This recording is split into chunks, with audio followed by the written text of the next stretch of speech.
I thought rejection would kill me. Turns out, it just made me better at running.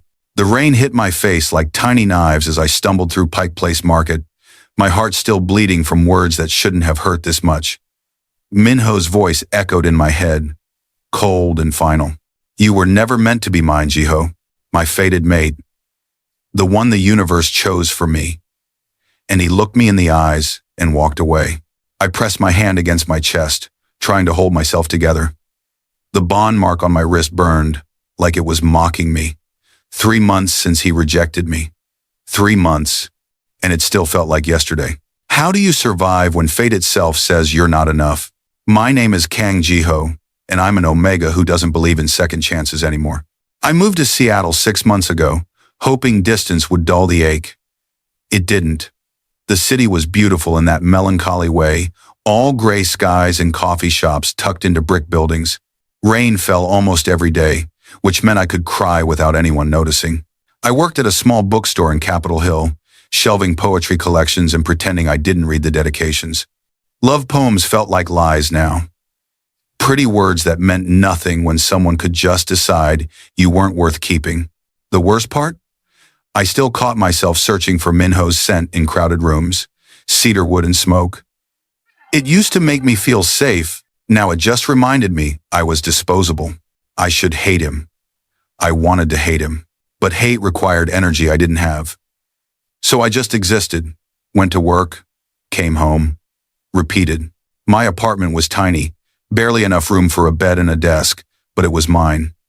No pack, no expectations, just silence and the hum of the refrigerator at night. I told myself I was fine with being alone. I told myself a lot of lies. It was a Wednesday when everything changed. I was closing the bookstore, rain drumming against the windows, when the bell above the door chimed. I looked up, already forming an apology about being closed, and froze. 3 alphas stood in the doorway, dripping wet, their scents hitting me all at once. The first smelled like winter pine and something sharp, almost electric. Tall, broad-shouldered, with dark eyes that seemed to catalog everything in seconds. He moved like a leader, controlled and deliberate. The second was quieter, his scent warm and grounding, like burnt sugar in old books. He had gentle hands and a scar along his jaw that made him look like he'd survived something painful. The third watched me with an intensity that made my pulse skip. Ocean salt and night air. His gaze felt like a question I didn't know how to answer. Why were they here? And why were they all staring at me like I was something fragile they needed to protect? We're closed, I said, keeping my voice steady. My instinct screamed at me to step back, but I held my ground. I'd learned the hard way that showing weakness only made things worse. The tall one stepped forward, rain still clinging to his black coat. Kang Jiho? My breath caught. How do you know my name? We've been looking for you, he said quietly.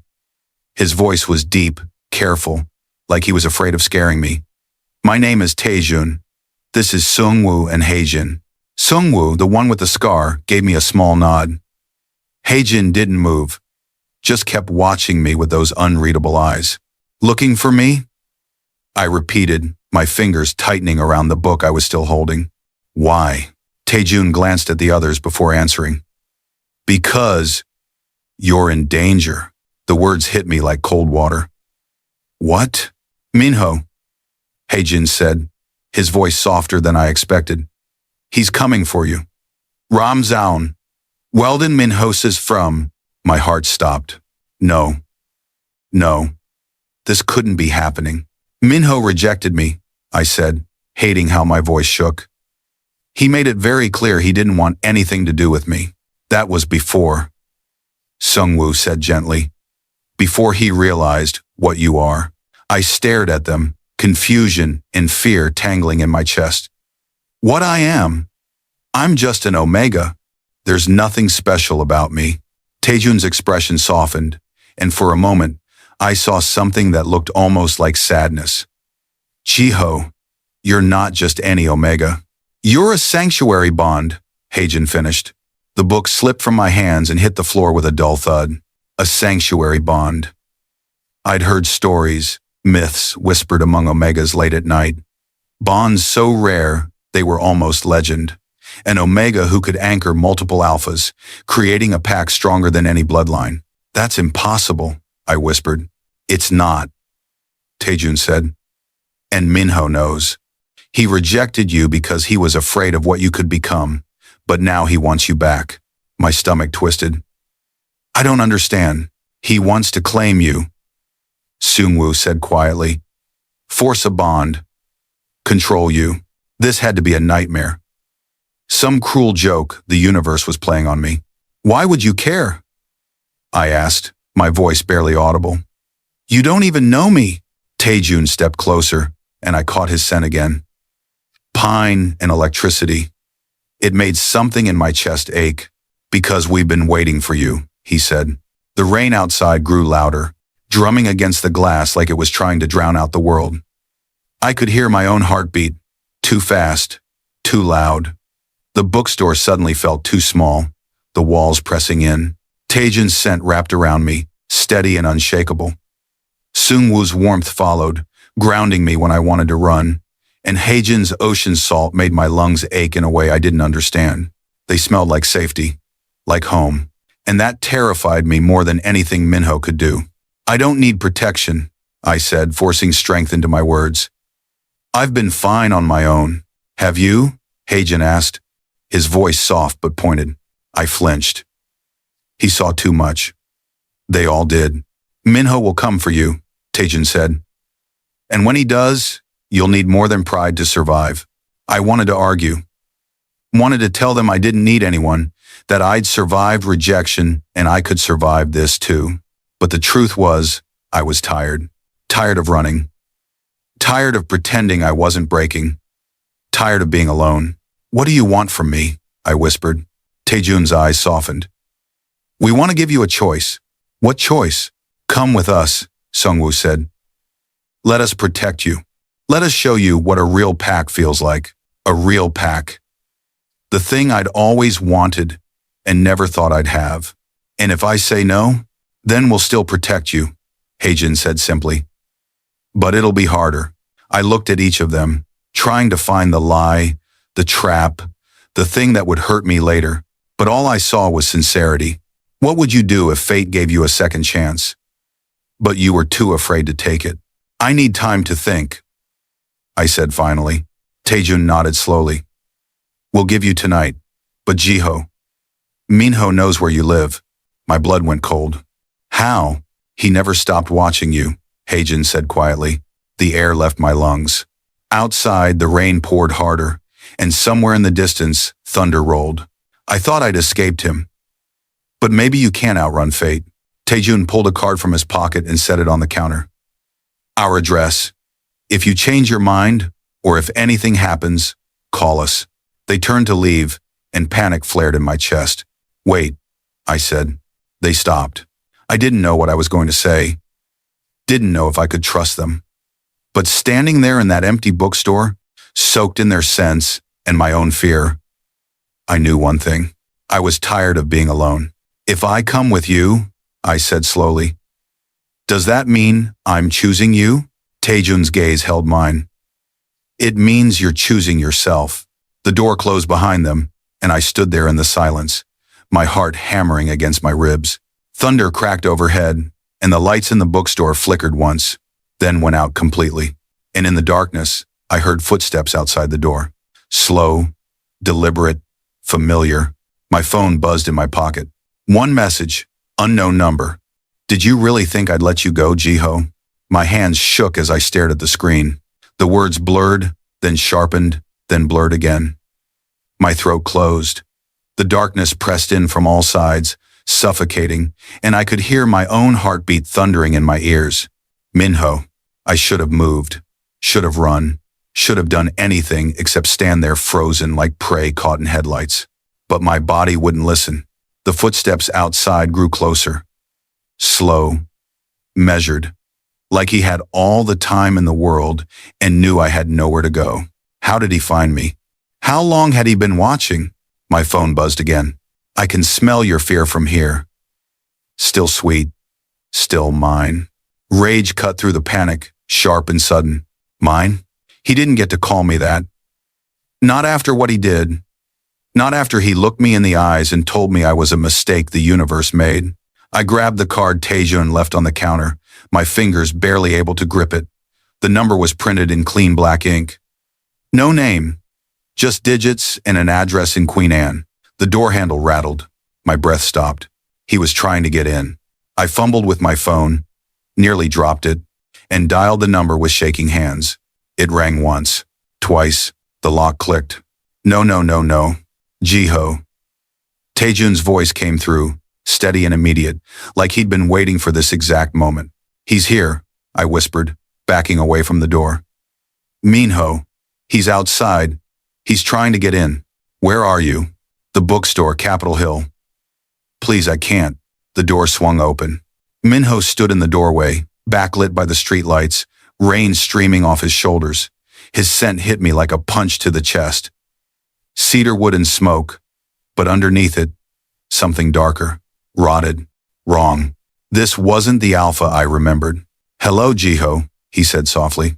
I couldn't speak. Couldn't move. My body remembered him, remembered the bond we almost had, and it betrayed me by freezing instead of fighting. We're 2 minutes away, Taejun said through the phone, his voice hard. Don't hang up. Stay on the line. Minho's eyes dropped to the phone in my hand, and his expression darkened. Who are you talking to? I didn't answer. He stepped inside, and I finally found my legs. I moved backward, putting the counter between us. It wasn't much, wasn't nearly enough, but it was something. You've been busy, Minho said, his voice deceptively calm. New city, new life, new alphas sniffing around what belongs to me. I don't belong to you, I said, surprised my voice didn't shake. You made sure of that. His jaw tightened. I made a mistake. No. The word came out harder than I expected. You made a choice, and now I'm making mine. To run to them? He laughed, bitter and cold. You think they want you for you, Jiho? They want what you are. A sanctuary bond, a tool, a tool. The word stung because part of me wondered if he was right. Why else would 3 alphas I'd never met show up at my door, promising protection? But then I remembered the way Taejun looked at me, the gentleness in Seungwoo's voice, the way Haejin saw through every wall I tried to build. They weren't Minho. Even if that's true, I said quietly, it's still better than you. Something dangerous flashed in his eyes. He moved fast, too fast, rounding the counter before I could react. His hand shot out and grabbed my wrist, right over the bond mark that still burned. Pain exploded up my arm. I gasped, tried to pull away, but his grip was iron. You feel that? He hissed, pulling me closer. That's our bond. It never broke. Jiho, you're still mine. Let go, I choked out. Not until you understand. His face was inches from mine now, his scent overwhelming. I rejected you to protect you. Do you know what they'd do if they knew what you were? They'd use you. Turn you into nothing but a bonding vessel, like you're doing right now. His grip loosened, just slightly, and I saw something flicker across his face. Guilt, maybe, or regret, but it didn't matter. The door slammed open again, and 3 scents flooded the room all at once. Pine and electricity, burnt sugar and old books, ocean salt and night air. Taejun stood in the doorway, rain-soaked and radiating cold fury. Seungwoo was right behind him, his usual gentleness replaced by something sharp and protective. Haejin moved to the side, cutting off Minho's escape route. Let him go, Taejun said, his voice so low it vibrated through the floor. Minho's hand tightened on my wrist for a heartbeat, then released. I stumbled back, cradling my arm against my chest. The bond mark throbbed, angry and red. This doesn't concern you, Minho said, his alpha command bleeding into his voice. But Taejun didn't flinch. Didn't even blink. He called us, Taejun said simply. That makes it our concern. Minho's eyes flicked to me, betrayal written across his face. Like I was the one who'd hurt him. Like I was the one who'd walked away first. You don't know what you're getting into, Minho said, but there was something desperate in his voice now. They'll destroy you. No. I said, my voice steadier than I felt. You already did that. For a moment, nobody moved. The air crackled with tension, scents clashing and colliding, and I could feel the violence brewing just beneath the surface. Then Heijin spoke, his voice cutting through the silence like a blade. Leave. Now. Minho looked at each of them, calculating, weighing his options. 3 against 1. Bad odds, even for an alpha as strong as him. His gaze found mine one last time. This isn't over, he said. Then he turned and walked out into the rain. The door swung shut behind him, and the silence that followed felt deafening. My knees gave out. Sungwoo caught me before I hit the ground, his hands gentle but firm, steadying me when I couldn't do it myself. I've got you, he murmured. And for the first time in 3 months, I believed someone actually did. Taejun crouched in front of me, his dark eyes searching my face. Are you hurt? I shook my head, even though my wrist was screaming, and my heart felt like it was trying to break through my ribs. He grabbed my wrist, I admitted quietly. The bond mark. Taejun's expression went murderous. Let me see, Heijin said, kneeling beside me. I hesitated, then held out my arm. The mark was worse than before. Angry red lines spider-webbed from the center, pulsing with heat. Heijin's fingers brushed over it, feather-light, and I flinched. It's infected, he said grimly, emotionally, not physically. What does that mean? I whispered. It means he still has a hold on you, Taejun said. And until we break it completely, he'll always be able to find you. My stomach dropped. How do we break it? The 3 of them exchanged a look. There's only one way, Sungwoo said gently. You have to choose a new bond. Willingly, a new bond. I looked at each of them. Taejun, steady and unshakable. Sungwoo, warm and grounding. Heijin, intense and impossibly gentle. 3 alphas. A sanctuary bond. What if I choose wrong again? I asked, hating how small my voice sounded. Taejun reached out slowly, giving me time to pull away, and cupped my face with one hand. Then we'll survive it, he said. But Jiho, you're not choosing wrong. You're choosing yourself. Those words again. My eyes stung. I blinked hard, refusing to let the tears fall. I don't even know you, I whispered. Then let us fix that, Heijin said. Sungwoo helped me to my feet, his hand steady at my elbow. Come home with us, Taejun said. Just for tonight. Let us prove we're not him. I looked at the darkened bookstore. At the door, Minho had walked through. The phone was still clutched in my hand, with his threatening messages burning into the screen. I could stay here. Lock the doors, pretend tonight never happened. But we both knew Minho wouldn't stop. And I was so tired of running. Okay, I breathed. Relief flickered across all 3 faces. Taejun offered his hand. I stared at it for a long moment.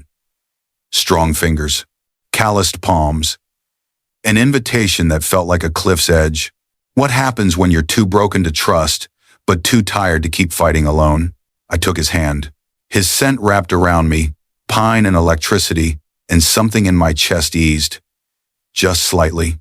Just enough. Let's go, he said softly. We stepped out into the rain together, and I didn't look back. But I could still feel Minho's eyes on me from somewhere in the darkness, watching, waiting. And I knew this was only the beginning.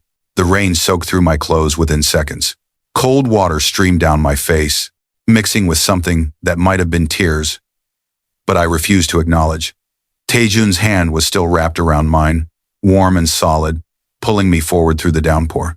A black SUV sat at the curb, engine running, headlights cutting through the rain like twin searchlights. Sungwoo opened the back door, shielding me from the worst of the storm with his body. His scent wrapped around me, burnt sugar and comfort, and I hated how much I wanted to lean into it. Don't get used to this. Don't trust this. I climbed inside, water dripping onto expensive leather seats.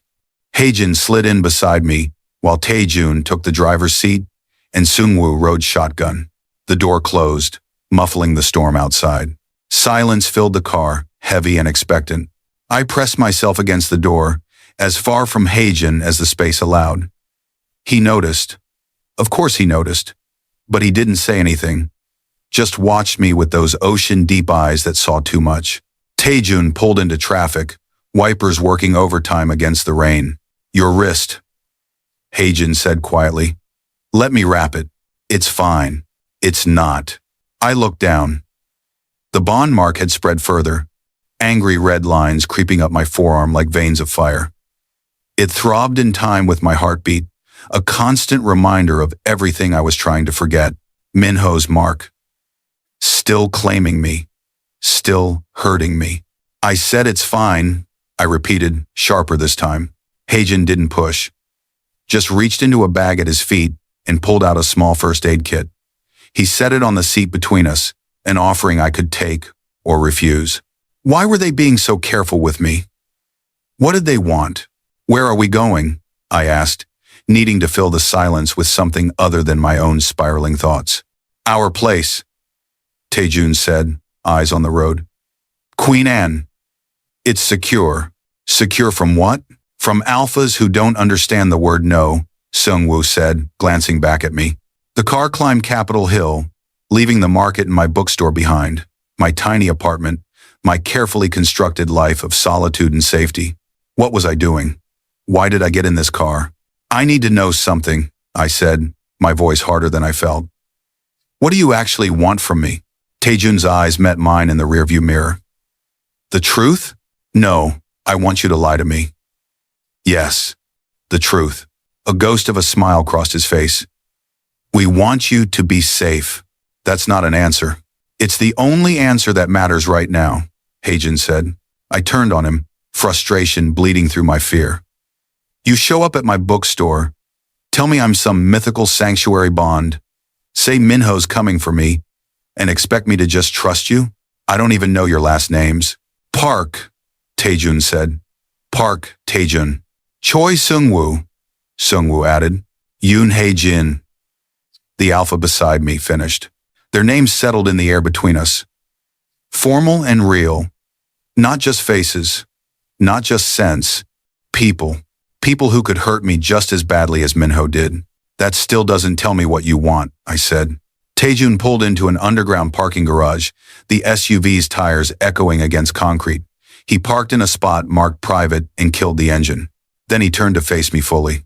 6 months ago, he said quietly, we lost our pack, Omega. Not to death. To a forced bond. An alpha claimed him without consent, used pack law to justify it, and we couldn't stop it. My breath caught. We spent months trying to find a way to break the bond. Seungwoo continued, his voice raw with old pain. But by the time we did, he was already gone. Broken. He didn't even remember who he was anymore. Haejin's hands clenched into fists on his knees. We swore it would never happen again. So when we heard rumors about a sanctuary bond in Seattle, Taejun said, and then learned Minho had rejected you, we knew. We knew he'd come back.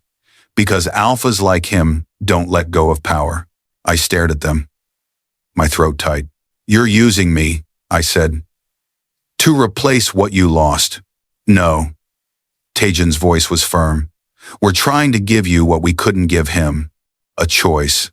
And if I choose to walk away right now, then we'll make sure you get home safely, Seungwoo said simply. And we'll still watch your back. I wanted to believe them. God, I wanted to. But belief required trust, and trust was a luxury I couldn't afford. I need air, I said. Haejin opened his door without argument. I climbed out, my legs unsteady, and leaned against the SUV. The parking garage smelled like oil and rain and concrete. Fluorescent lights hummed overhead, casting everything in harsh white. Taejun approached slowly, hands visible, non-threatening. I know you're scared, he said. I'm not scared. The lie tasted bitter. You should be. His honesty caught me off guard. After what Minho did, you should be terrified. But Jiho, being scared doesn't make you weak. It makes you smart. I laughed, hollow and broken. Smart would have been staying away from all of you. Maybe. He stopped a few feet away, giving me space. Or maybe smart is recognizing when you need help. I don't need help. I've been fine on my own. Have you? There it was again. That question. The one I didn't want to answer. 3 months, I said quietly. 3 months since Minho rejected me, and I haven't let anyone closer than a customer at the bookstore. I eat alone, sleep alone, exist alone. So yeah, I'm fucking fine. That's not living, Heijin said from behind me. That's surviving. I spun to face him. What's the difference? Living hurts more, he said simply. But it's worth it. My eyes burned. I blinked hard, refusing to break. How do you know? I whispered. Because I tried surviving once. Heijin's expression was open, vulnerable. After we lost our Omega, I shut down. Stopped feeling, stopped caring. I was just going through the motions, waiting for something to change. What changed? I did. He took a step closer. I decided that protecting others from the pain we went through was more important than protecting myself from feeling again. Feeling again. When was the last time I let myself feel anything other than fear or anger? Seung-woo joined us, his presence gentle but grounding. We're not asking you to bond with us tonight, Jiho. We're asking you to give yourself permission to consider it. And if I can't, then we wait, Taejun said. However long it takes. I looked at each of them. 3 alphas who had every reason to be closed off, guarded, broken. But they stood here offering me something I thought I'd lost forever. Hope. And hope was the most dangerous thing of all. One night, I said finally, I'll stay one night. But I'm not promising anything beyond that. Relief softened all 3 faces. One night. Taejun agreed. He gestured toward the elevator, and I followed, my heart hammering against my ribs. The elevator rose smoothly, numbers climbing. 10th floor, 15th, 20th. We stopped at 23. The doors opened onto a private hallway with only one door at the end. Taejun pressed his palm against a scanner, and locks clicked open. The apartment beyond was nothing like I expected. Floor-to-ceiling windows overlooked the city, rain streaming down the glass like tears. The space was open, modern, but warm. Soft lighting, comfortable furniture that actually looked lived in, books scattered on tables, a blanket draped over the back of a couch. This wasn't a showpiece. This was a home. Guest room is down the hall, Seung-woo said, pointing. Bathrooms attached. There's clothes in the closet if you want to change out of those wet things. I nodded, not trusting my voice. Heijin held out the first aid kit. For your wrist, please. I took it without arguing this time. The guest room was smaller than the main space, but just as thoughtful. Soft gray walls, a bed that looked like a cloud, a window seat overlooking the city. I closed the door and leaned against it, my whole body shaking. What the hell was I doing? My phone buzzed. Another message from Minho. Enjoy your night with them. It won't last. You'll come back to me. They always do. I threw the phone on the bed and sank to the floor, my back against the door. The bond mark throbbed, hot and angry, and I finally opened the first aid kit Heijin gave me. Antiseptic, bandages, and a small jar of something that smelled like herbs and honey. I unscrewed the jar. The scent hit me immediately, soothing and cool, cutting through the pain. They'd made this for me before they even knew if I'd say yes. My hands shook as I smoothed the salve over the mark. The pain eased almost instantly, the angry red fading to dull pink. A knock at the door made me jump. Jiho, Taejun's voice, soft through the wood. Can I come in? I stood, wiped my face, and opened the door. He held a steaming mug. Tea. Seung-woo makes it for all of us when things get rough. I took it, our fingers brushing. His scent wrapped around me, pine and electricity, and something in my chest cracked open just slightly. Thank you, I whispered. For the tea? For not being him. Taejun's expression softened into something achingly gentle. We'll never be him, Jiho. That's a promise. I wanted to believe him. God, I wanted to believe him so badly it hurt. I should sleep, I said instead. He nodded, stepping back. We're right down the hall if you need anything. And Jiho? The door locks from the inside. You're safe here. Safe. A word I hadn't felt in so long it sounded foreign. Taejun left. and I closed the door, locked it, then stood there, holding the tea, breathing in steam and honey and something that felt dangerously close to home. I climbed into bed fully clothed, too exhausted to change, and stared at the ceiling. Rain drummed against the windows. My phone buzzed again on the nightstand. I didn't check it. Instead, I closed my eyes and let myself imagine, just for a moment, what it would feel like to stop running. What would happen if I stayed? Sleep pulled me under before I could answer. But my dreams were full of cedarwood and smoke, and a voice that whispered over and over, "You're still mine." I woke to the sound of shattering glass. My eyes snapped open, heart already racing, body frozen in that terrible space between sleep and panic. The room was dark except for the city lights bleeding through the windows, casting everything in shades of gray and shadow. Another crash. Closer this time. Someone was in the apartment. I rolled out of bed, my feet hitting the cold floor silently. My phone. Where was my phone? I patted the nightstand, found it, and checked the time. 3:47 a.m. The lock on my door was still engaged, but the sounds were coming from somewhere in the apartment. Raised voices, something heavy hitting the floor. Minho. Terror clawed up my throat. He'd found me. Already, he'd gotten past their security, and now he was here, and I was trapped. I pressed my ear against the door, trying to hear through the pounding of my own heartbeat. "Get out." Taejun's voice, hard as steel. "You don't own him." A voice I didn't recognize. Deep, aggressive. Another alpha. "He's under our protection." Seungwoo now, closer to my door. "Protection?" The stranger laughed, bitter and sharp. "You mean possession? Where is he?" My breath caught. This wasn't Minho. But it was still about me. "That's none of your concern," Haejin said, his voice dangerously quiet. "Minho sent me," the stranger said. "Said you'd stolen something that belongs to him. Said you'd taken his Omega. Minho sent me alongs to San Namansa's."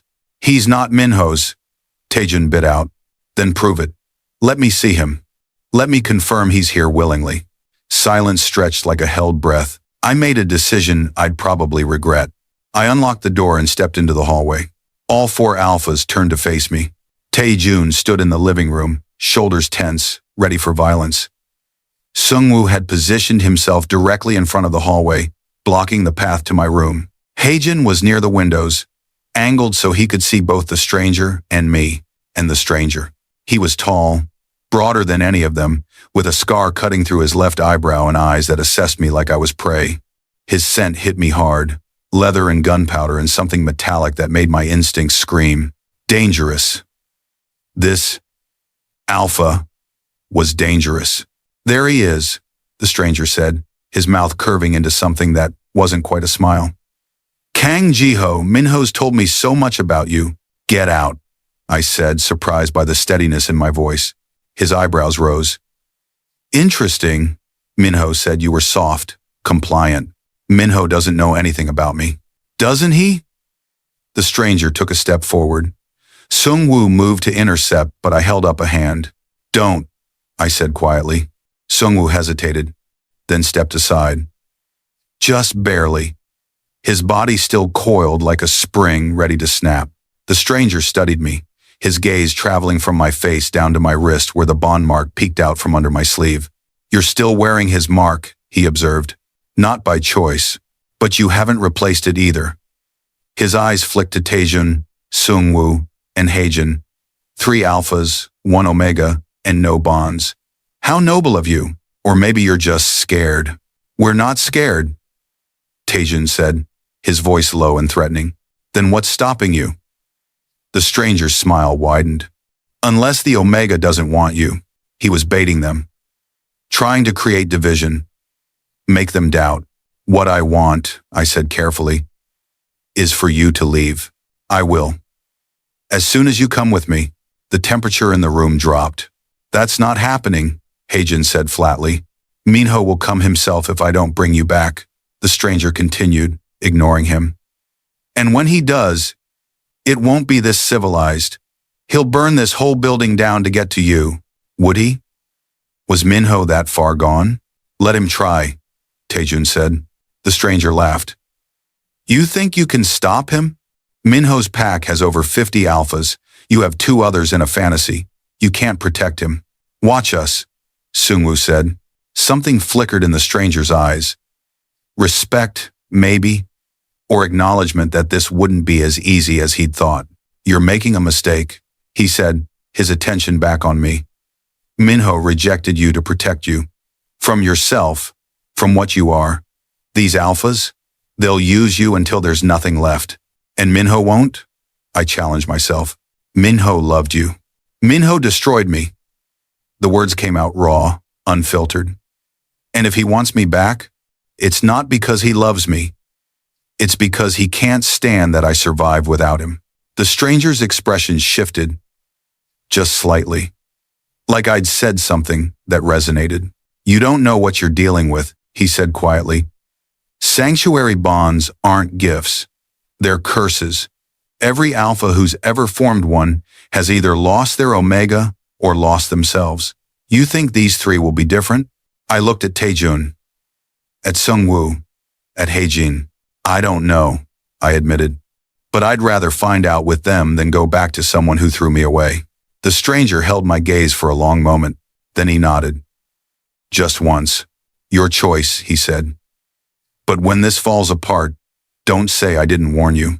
He moved toward the door. Taejun didn't stop him, but followed close, making sure he actually left.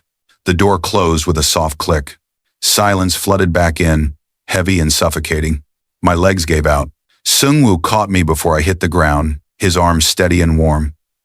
I've got you. Who was that? I managed. Kang Daeho, Haejin said, his voice tight. Minho's second, his enforcer. Enforcer. God. He'll tell Minho I'm here. Yes, Taejun said, returning from the door. His jaw was clenched, fury barely contained. Which means we don't have much time. Time for what? To break the bond. Haejin crouched in front of me, his ocean salt scent cutting through my panic. Completely. So Minho can't use it to track you or influence you. I pulled back slightly, Seungwoo's arms still supporting me. How? There's a ritual, Taejun said carefully.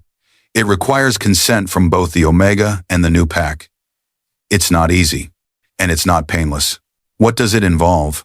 The 3 of them exchanged looks. Scent bonding, Seungwoo said gently. All 3 of us, together. It'll overwrite Minho's claim, my heart stuttered. You mean, not a full mate bond, Haejin clarified quickly. Not yet. Just enough to sever his connection and establish ours as primary. Scent bonding. Intimate but not permanent. A bridge between nothing and everything. And if I say no, then we find another way, Taejun said firmly. We're not Minho. We won't force anything. I believed him. That was the terrifying part. How long do we have? I asked. Daeho will report back to Minho within the hour, Haejin said. Minho will mobilize his pack. Best case, we have until sunrise. I looked at the windows. The sky was still dark, but I could see the faintest hint of gray on the horizon. Sunrise. Maybe 2 hours. What happens if we don't do the ritual? I asked. Minho claims you by force, Taejun said bluntly. Uses pack law to justify it, and we'd have no legal standing to intervene. My stomach twisted. Because I'm not bonded to you. Yes. I stood. Seungwoo's hand steadying me, and walked to the windows. The city sprawled below, lights twinkling like fallen stars. Somewhere out there, Minho was planning, strategizing, coming for me. I could run. Again. Find another city, another bookstore, another life where I existed but didn't live, or I could stay. I turned to face them. 3 alphas who'd put themselves between me and danger without asking for anything in return, who'd offered choice when everyone else had only offered control. If we do this, I said slowly. What does it mean? For us?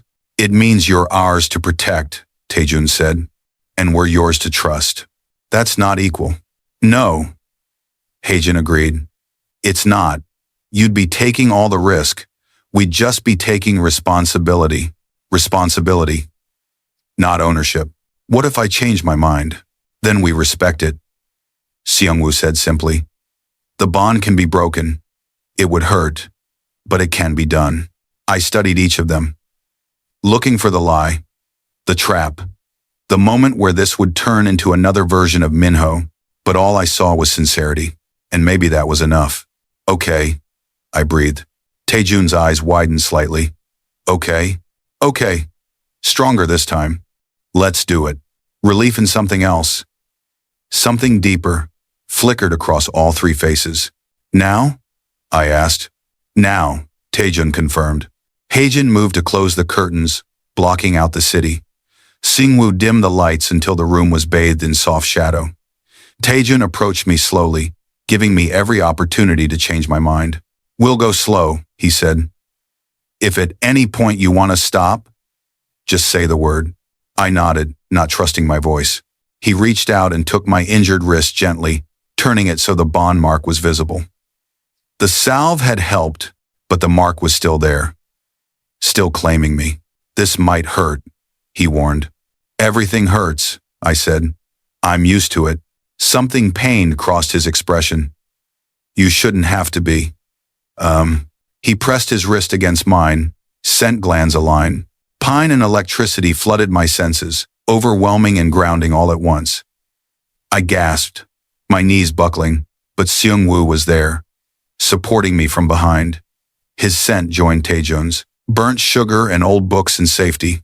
Then Haejin stepped in front of me, his hand cupping the back of my neck. Ocean salt and night air. Their combined scents crashed over me like a wave, drowning out everything else. Minho's cedarwood and smoke faded, weakening, being pushed out by something stronger. The bond mark on my wrist burned. I bit back a cry, my free hand fisting in Seungwoo's shirt. Stay with us, Haejin murmured, his thumb stroking the pulse point on my neck. Just breathe. Inflection. I tried. God, I tried.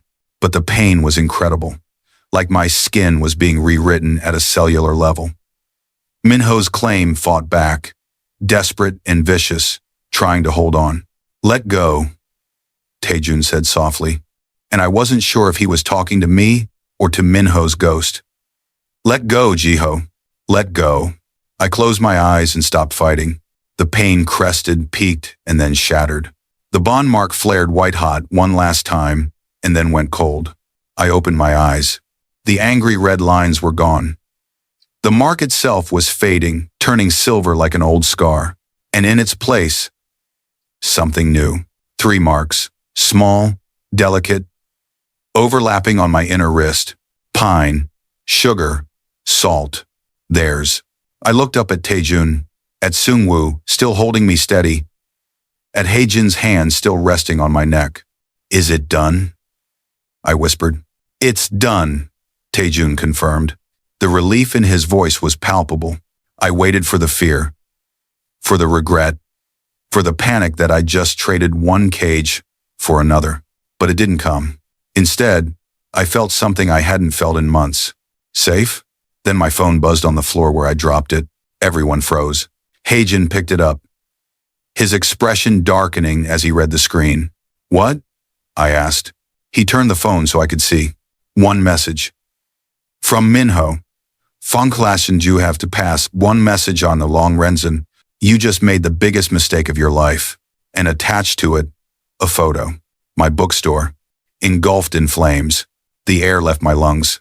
Orange flames licked up the walls in the photo, consuming the brick facade, the windows, the hand-painted sign that read, Stories and Solace in faded gold letters.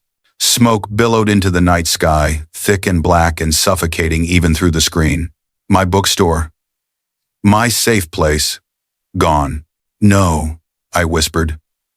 No, no, no. Haejin's grip on my phone tightened, his knuckles white. When was this taken? Certain. I grabbed the phone, my hands shaking so hard I could barely read the timestamp. 15 minutes ago. He did this. My voice came out hollow. He burned it because I chose you. Taejun was already moving, pulling out his own phone, dialing. I'm calling the fire department. Then the police. They won't do anything, I said flatly. Minho's too smart. There won't be any evidence. No cameras. No witnesses. Just another random fire in Capitol Hill. Jiho. Seungwoo's voice was gentle behind me, his hands still steadying me even though I felt like I was falling through the floor. We'll handle this. Handle it? I spun to face him, rage finally breaking through the shock. He just burned down my life. The one thing I had was mine. How exactly do you handle that? None of them had an answer. My phone buzzed again. Another message. The bookstore was just the beginning. Everyone you care about, everything you touch, I'll take it all until you come back, where you belong. My vision blurred.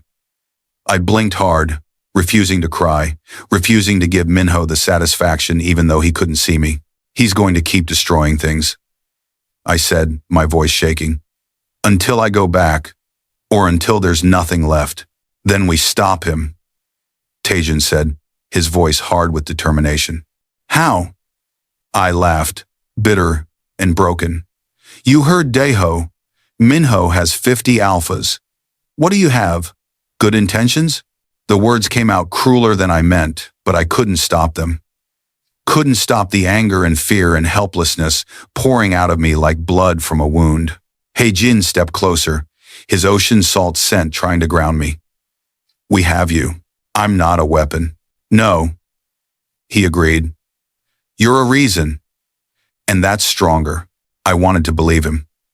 But all I could see was fire. All I could smell was smoke that wasn't even real. Just a phantom in my mind. I need air, I said. Jiho. You can't go outside, Taejun started. Then I'll open a window. I pulled away from Seungwoo's steadying hands and moved to the curtained glass. Unless you're going to lock me in here too. Silence. I yanked the curtains open. The sky was lighter now, gray dawn creeping over the city. Rain had stopped, leaving everything slick and gleaming. And far in the distance, toward Capitol Hill, I could see a faint column of smoke. Real. It was real. My forehead pressed against the cold glass. I should have stayed alone, I whispered. This wouldn't have happened if I just stayed alone. You don't know that, Seungwoo said quietly. Yes, I do. I turned to face them, exhaustion weighing down every word. Minho rejected me 3 months ago. 3 months, and he never came after me, never threatened me, never burned anything down. I was healing, moving on. I won, don't point on, don't on, see. And then you three showed up and suddenly I'm a sanctuary bond, and Minho's lost his mind and my bookstore is in ashes. This isn't your fault, Taejun said firmly. Isn't it? My laugh was hollow. I made a choice, and someone else paid the price. The only person at fault here is Minho, Haejin said, his voice sharp. Don't take his sins on your shoulders, but they're already there. I sank onto the window seat, my whole body heavy. They've always been there. The three of them exchanged glances, some silent conversation I wasn't part of. Then Taejun moved to sit beside me, careful to leave space between us. You want to know why we really came looking for you? He asked quietly. I looked at him. At the exhaustion lines around his eyes, the tension in his jaw. You told me already. You're Omega. The force bond. That's part of it, he admitted. But not all of it. Seungwoo settled on my other side while Haejin remained standing, watching us with those two knowing eyes. Our Omega's name was Junho, Seungwoo said softly. He was brilliant, kind, strong in ways that didn't require violence, and an alpha named Kwon Min-sok decided he wanted him. Taejun continued, his voice tight. Min-sok was powerful, connected. He used pack law and said Junho was unclaimed and therefore available. We tried to fight it, tried to prove Junho was part of our pack even without a formal bond. But the council ruled in Min-sok's favor, Haejin finished, because we couldn't prove our intent to bond. And by the time we found the loophole, by the time we had the legal standing to challenge it, Junho was already gone. My chest tightened. Gone? How? Min-sok broke him, Taejun said bluntly. Systematically. Isolated him from everyone he knew. Convinced him that we never wanted him, that the bond was the only thing keeping him safe. By the time we got to him, he didn't even recognize us. I closed my eyes, imagining it. The slow erosion of self, the constant gaslighting, the way an alpha could use a bond to rewrite reality. That could have been me. Would have been me if Minho had claimed me instead of rejecting me. Where is he now? I asked. Rehab facility in Portland, Singwoo said. Trying to rebuild what Minsok destroyed. We visit when we can. But he still doesn't remember us. Doesn't remember who he was before. I'm sorry, I whispered. So are we, Heijin said.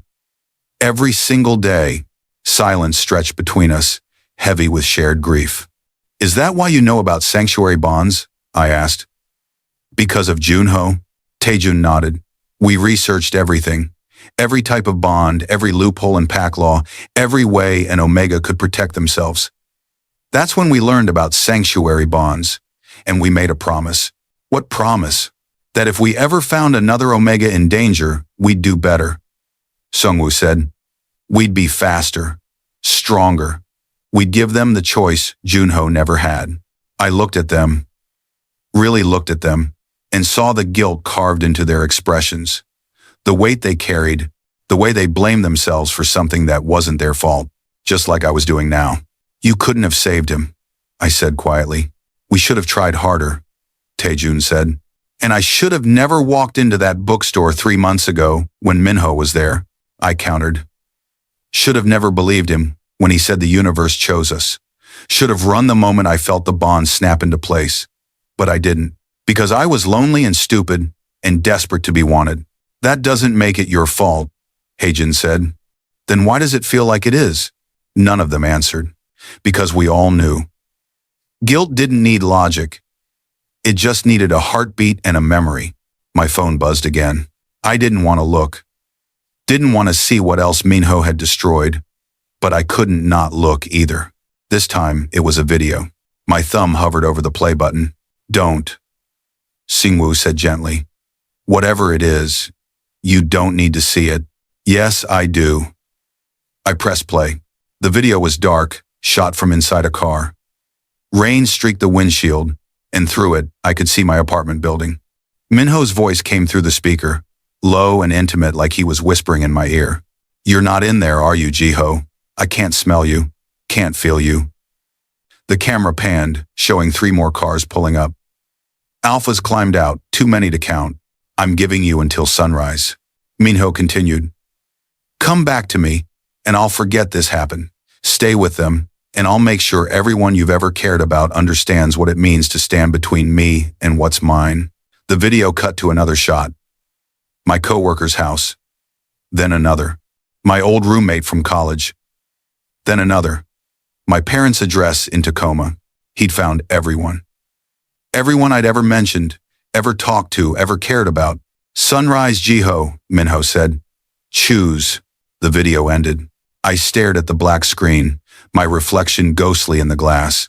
He's going to hurt them, I said. If I don't go back, he's going to hurt all of them. We can protect them, Taejun said. How? I looked at him. You said it yourself. He has 50 alphas.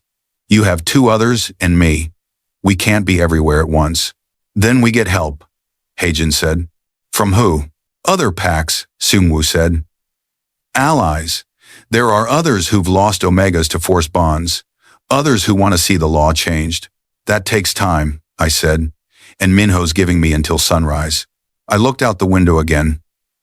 The sky was lighter now, gray giving way to pale pink. Maybe an hour left, maybe less. I have to go back, I said quietly.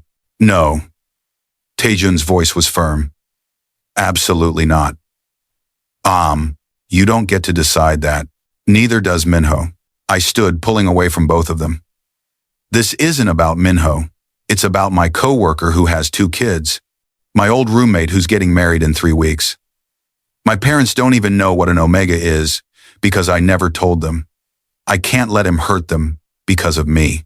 Jiho, if you go back to him, he'll destroy you, Heijin said, his voice raw. Just like Minsok destroyed Junho. Is that what you want? Of course not. Tears burned my eyes. But what's the alternative? Let other people suffer because I'm too scared to face him? The alternative is you let us fight for you, Taejun said, standing to face me. Let us be what we promised. Your protection, your pack. I've known you for less than 12 hours. And in that time, you've already changed everything, Seungwoo said, softly. I looked at the three of them. At the desperation in their eyes, the fear that they were about to lose another Omega. But I wasn't Junho, and I wasn't going to let history repeat itself. Then we fight together, I said. Taejun's eyes widened. What? You heard me. I straightened, forcing steel into my spine. If Minho wants me, he can come get me himself. But I'm not running. I'm not hiding. And I'm sure as hell not going back to someone who thinks love means destruction. A slow smile crossed Haejun's face. There he is. Who is there? The Omega we came looking for, he said. Strong. Unbreakable. Real. Something warm bloomed in my chest. So what's the plan? I asked. Taejun's expression shifted, strategy clicking into place behind his eyes. We made Minho come to us. On our terms. Our territory. And then we show him exactly what happens when you threaten a sanctuary bond. Seungwoo said, his voice quiet but deadly. My phone buzzed one last time. I looked at the screen. Sunrise, Jiho. I'm waiting. I typed back. My fingers steady now. Then keep waiting. I'm not yours anymore. I hit send. The sky outside bloomed pink and gold. Sunrise breaking over Seattle like a promise. Or a declaration of war. The light caught on the new marks on my wrist. 3 overlapping symbols, still faintly glowing with the residual energy of the scent bond. Pine, sugar, salt. They pulsed in rhythm with my heartbeat, a constant reminder that I wasn't alone anymore. I wasn't alone. The thought should have terrified me. Instead, it felt like finally being able to breathe after months underwater. My phone stayed silent in my hand. Minho hadn't responded. Maybe he was too shocked. Maybe he was planning. Maybe he was already on his way. I didn't care. Taejun moved to the windows, checking the street below. His shoulders were tense, every muscle coiled and ready. We need to fortify. He'll come with numbers. Let him, Haejun said, his voice calm, in that way that meant he was anything but. We have the advantage here. High ground, controlled access, and something he doesn't. What's that? I asked. His eyes met mine. A reason to win. Seungwoo's phone rang, shattering the moment. He answered, listened, his expression growing darker with each passing second. Understood. Thank you. He hung up and looked at Taejun. Fires contained, no casualties, but the building's a total loss. My chest tightened. My things, the books, everything. I'm sorry, Seungwoo said softly. I nodded, not trusting my voice. It was just stuff, just objects. But they were my objects, my carefully built life, and now they were ash. Minho knew exactly what he was doing. Taking away my foundation, making sure I had nothing to return to. We'll rebuild it, Taejun said suddenly. I looked at him. What? The bookstore. When this is over, we'll help you rebuild it. Better than before. You don't have to do that. We want to, Haejun said simply. Something cracked open in my chest. Not breaking, expanding, making room for something I'd convinced myself I didn't deserve. Hope. Again, always hope with them. Why? I whispered. Why do you care so much? The three of them exchanged glances, that silent communication I was starting to recognize. Then Taejun crossed the room and knelt in front of me, his eyes level with mine. Because you remind us why we started this, he said quietly. After Junho, we thought maybe we weren't meant to have a pack, that we'd failed too badly to deserve another chance. But then we heard about you. And something clicked. What clicked? Maybe the universe doesn't give us what we deserve, Seungwoo said, moving closer. Maybe it gives us what we need, when we need it most. And you think you need me? We know we do, Haejun said. I looked at each of them, seeing past the alpha dominance and protective instincts to the vulnerability underneath.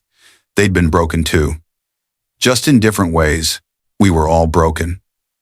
Maybe that's what made us fit. I don't know how to do this, I admitted.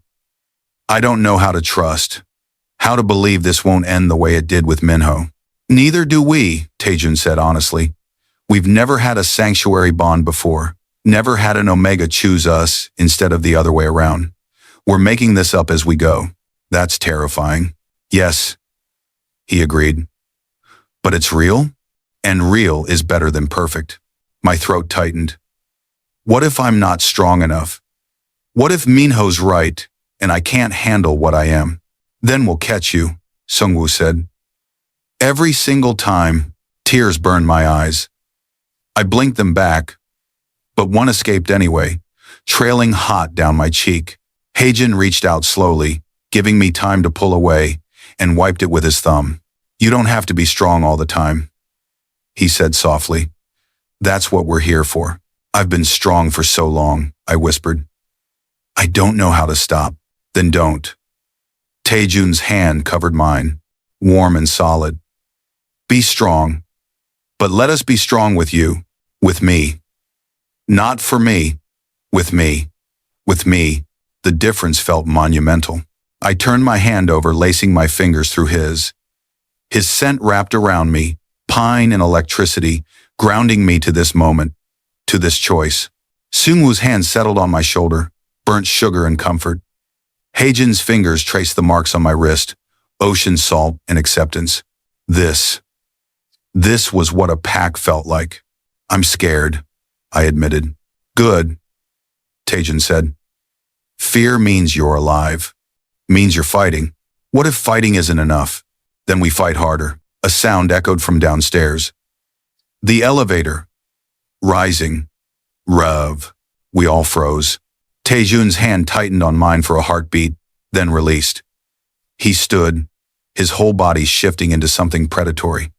Sungwoo moved to flank the door. Haejin positioned himself between me and the entrance. Stay behind us, Taejun said quietly. No. I stood, my legs steadier than I expected. If this is about me, I'm not hiding. Jiho. No, I repeated, firmer this time. Done letting other people fight my battles. If Minho wants me, he can look me in the eyes and say it.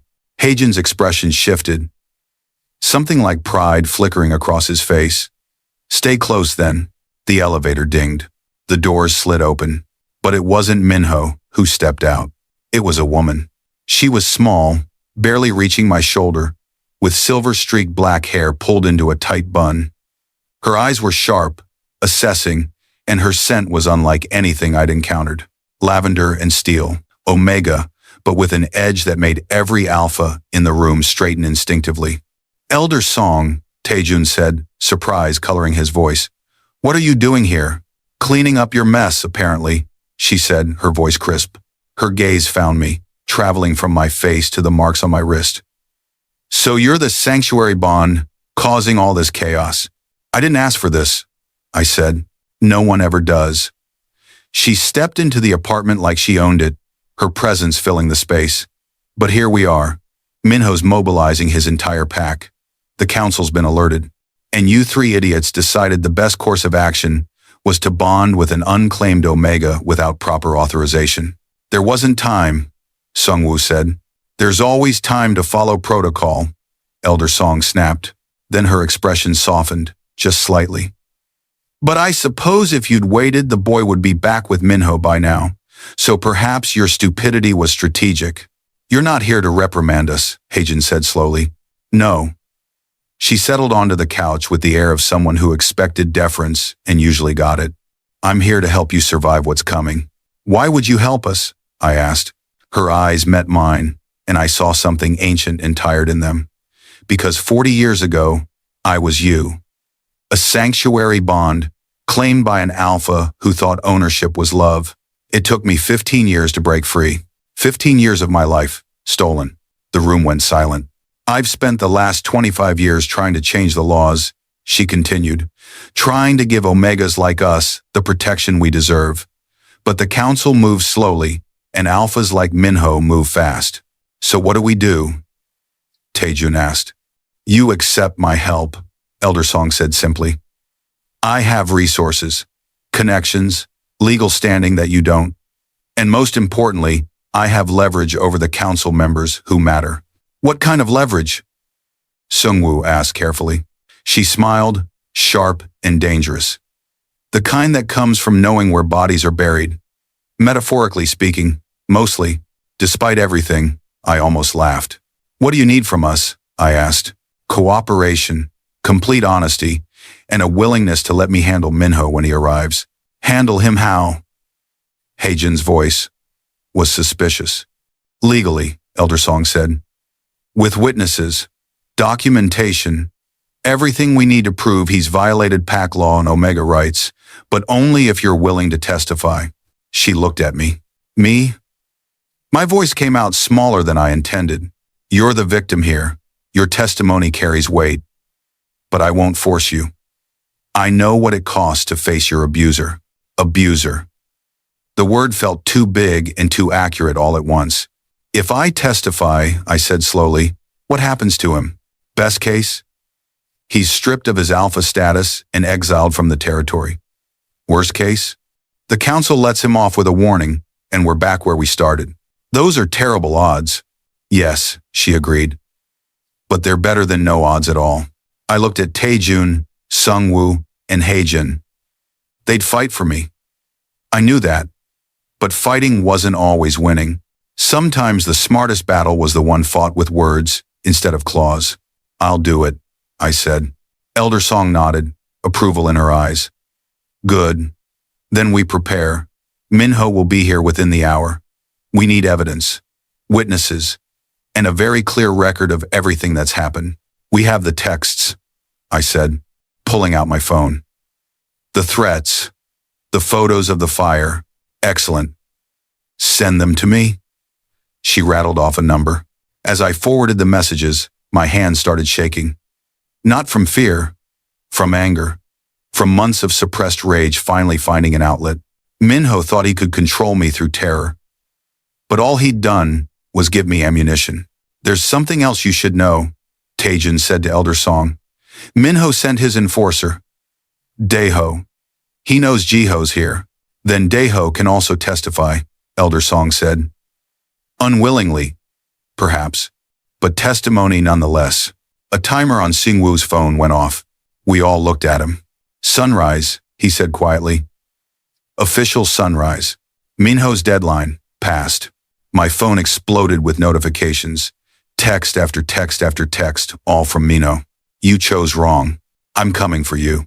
This ends today. One way or another, you're mine. I handed the phone to Elder Song without reading the rest. She scrolled through them, her expression growing colder with each message. Obsessive, possessive, threatening. This is exactly what we need. He's not just threatening, Haejin said, his voice tight. He's already burned down Jiho's bookstore. Elder Song's eyes sharpened. Can you prove he did it? The timing, the messages. He practically confessed. Circumstantial, she said. But combined with everything else, it builds a pattern. Good. She stood, pulling out her own phone. I'm calling in every favor I have. By the time Minho gets here, we'll have council observers, legal witnesses, and documentation that will bury him. And if he comes with 50 alphas ready for violence, I asked, then we show him that violence isn't the only form of power. Her smile was cold. Sometimes the pen really is mightier than the sword, especially when it's signing an exile order. She moved toward the door, already dialing. I'll be back within 30 minutes. Don't do anything stupid. The door closed behind her. And we were alone again. Taejun exhaled slowly. That was unexpected. Good, unexpected, or bad unexpected? I asked. I'm not sure yet, he admitted. Sungwoo moved to stand beside me, his presence warm and steadying. How are you holding up? I don't know, I said honestly. Everything's happening so fast. 12 hours ago, I was closing up the bookstore. Now I have a sanctuary bond. My life's in ashes, and I'm about to testify against my ex-mate in front of the pack council. When you put it that way, it sounds insane, Heijin said. It is insane. Yeah, he smiled slightly. But you're handling it. Am I? I looked down at the marks on my wrist. Or am I just pretending until I inevitably break? There's no difference, Taejun said. Pretending to be strong until you are strong is just called surviving. Surviving. Not living. Not yet. But maybe survival was enough for now. I walked back to the windows, watching the city wake up. People going about their mornings, unaware that somewhere in Seattle, a battle was brewing. That life was about to change. That the laws protecting Omegas might finally get the teeth they needed, or might not. Might all fall apart. What happens if the council sides with Minho? I asked quietly. Then we disappear, Taejun said simply. All four of us. New city, new identities, new life. I turned to stare at him. You'd do that? Without hesitation, Seungwoo said. We told you. Heijin added. You're ours to protect. That doesn't come with conditions. My chest felt too full, too tight, like my heart was trying to expand beyond my rib cage. I don't deserve you, I whispered.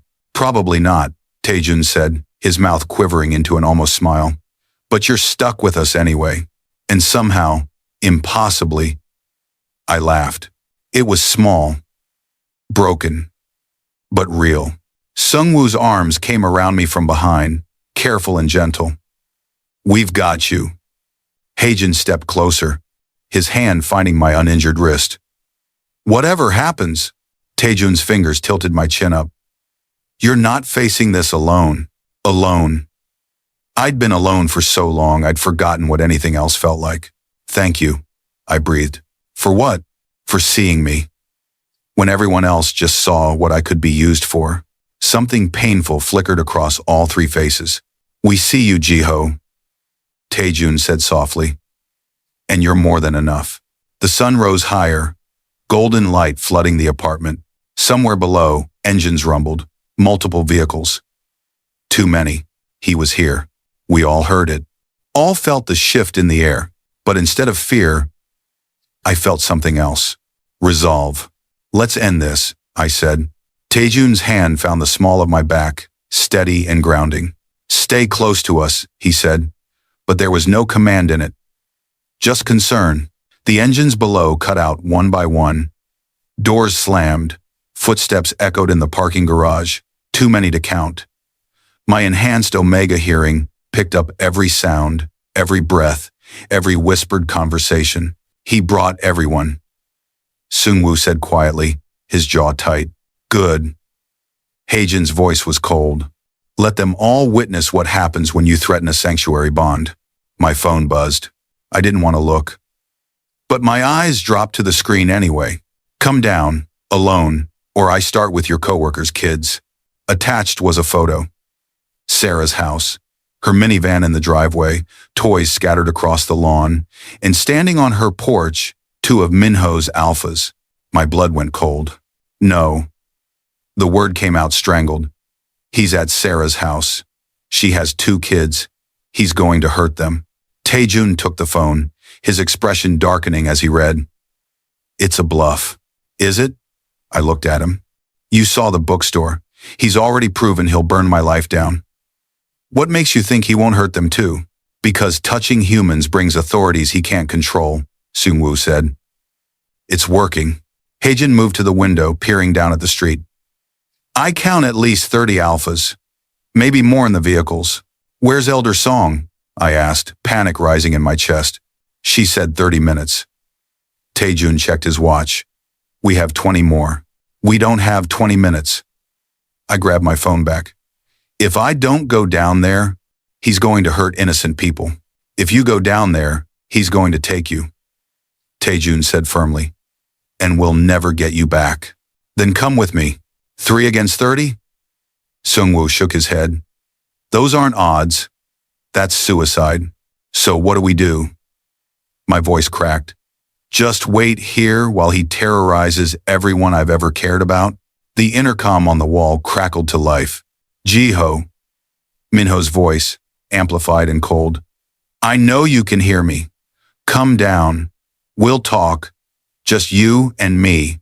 Like we used to. Like we used to. When he made me believe I was wanted. Before he threw me away. Don't respond, Taejun said. But I was already moving to the intercom, Haejin's hand catching my wrist. Don't give him what he wants, Haejin said quietly. He already has what he wants, I said. Me, terrified and cornered. At least if I talk to him, I can buy us time. Or give him an opening to grab you. Then don't let him. I pressed the button. I'm not coming down, Minho. Silence. Then his laugh, bitter and sharp, echoed through the speaker. Still so stubborn. That's what I always loved about you. And hated it. You don't get to talk about love, I said, surprised by the steadiness in my voice. You don't get to burn down my life and call it affection. I wouldn't have had to burn anything if you'd just come home. I don't have a home with you. I never did. Another pause. Longer this time. When he spoke again, his voice was different. Softer. Almost vulnerable. Do you remember the night we met? My chest tightened. I did remember. Coffee shop in the rain. His smile. The way the bond had snapped into place so perfectly, I thought the universe had finally gotten something right. I remember, I said quietly. I told you that night that I'd never let anything hurt you. Do you remember that too? Yes. I meant it, Jiho. I still mean it. Then why does everything you do hurt me? Because you won't listen. His voice hardened. You won't accept what you are. What we could be together. A sanctuary bond isn't meant to be shared with multiple alphas. It's meant to strengthen one bond. Ours.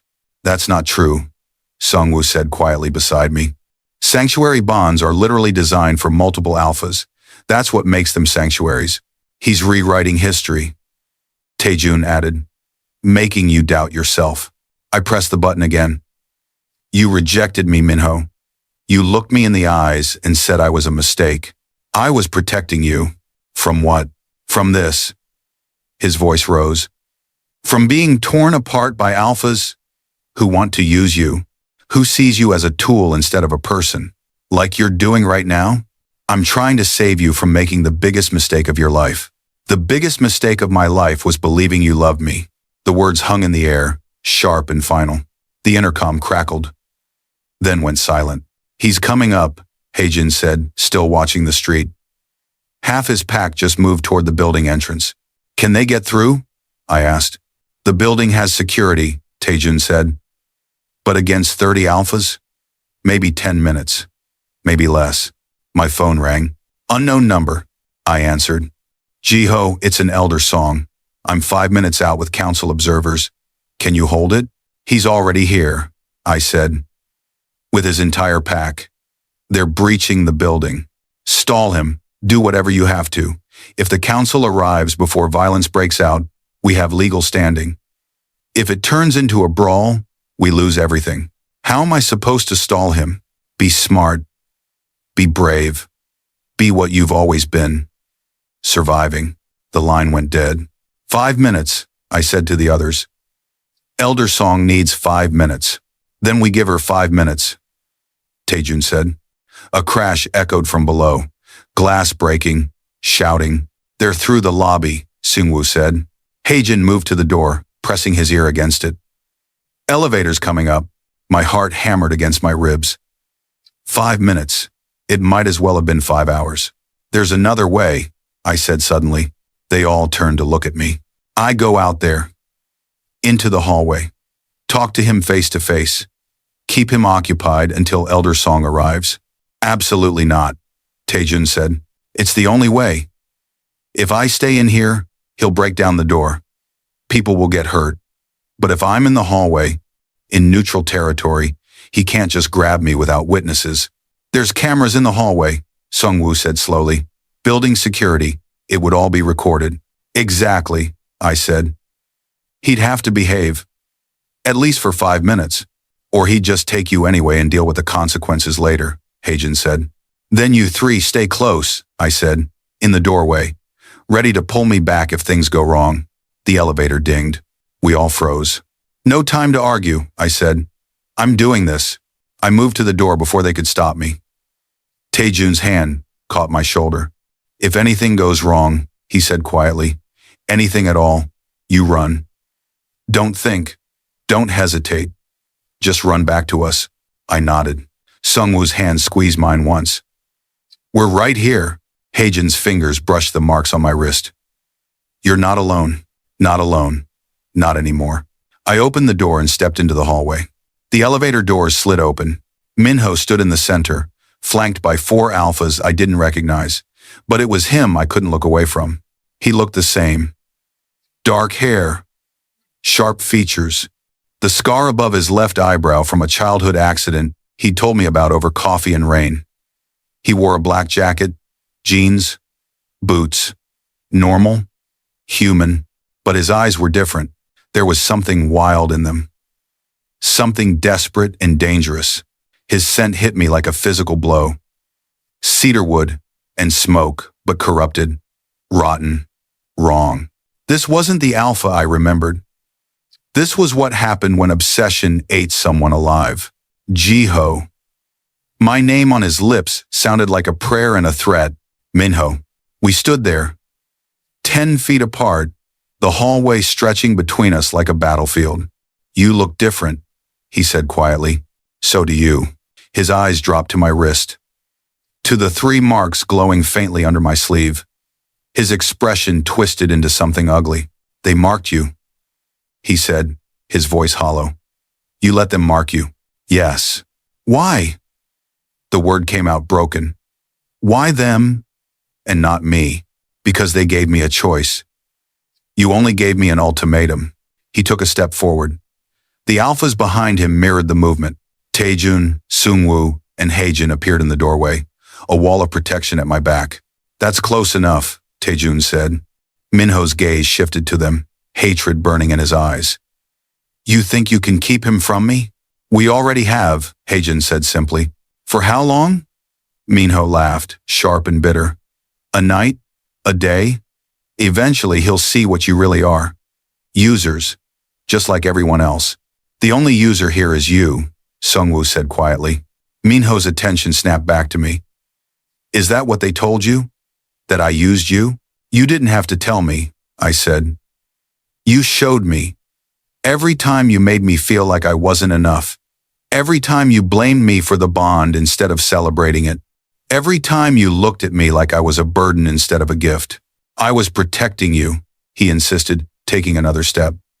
From pack politics, from alphas who would have fought over you, from becoming what you are now, a prize to be won. I'm not a prize.